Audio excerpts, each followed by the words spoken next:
She still isn't sure this is real because I had to pinch her a moment ago. So you didn't know that you were going to be talking to the whole school today, but I want to give you this so that. Okay. So go ahead and Let me help you. Thank you for the help. And we would love to hear from you. I'm still shaking. I'm still trying to comprehend this. Students, you know that word very well, right? You have to keep going back in your mind and thinking about it and making mental pictures in your brain and breaking it down into little pieces. Yeah, it's still not there for me. I didn't choose this as a career. It chose me.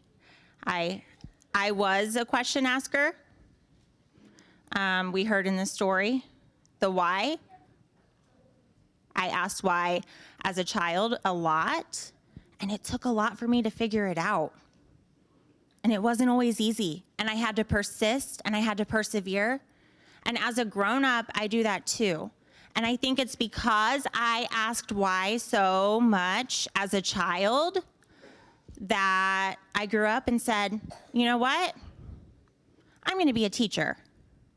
I'm going to be a teacher because it took me a really long time to figure out why. Anytime I was learning something new, it was a little bit harder for me. And because of that, I feel like I really know what's going on inside here. And if I don't, I'm going to ask why, and I'm going to figure it out. So I have a heart for this. My heart was made to do this.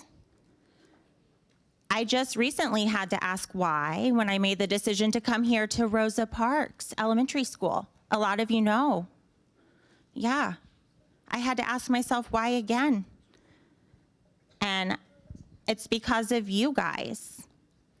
All of you students. So never stop asking questions, okay?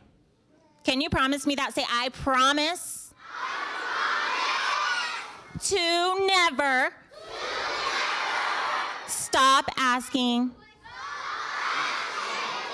Why? Okay. And if you do that, you're going to find your purpose. Okay? Okay. Thank you. Thank you so much. Thank you.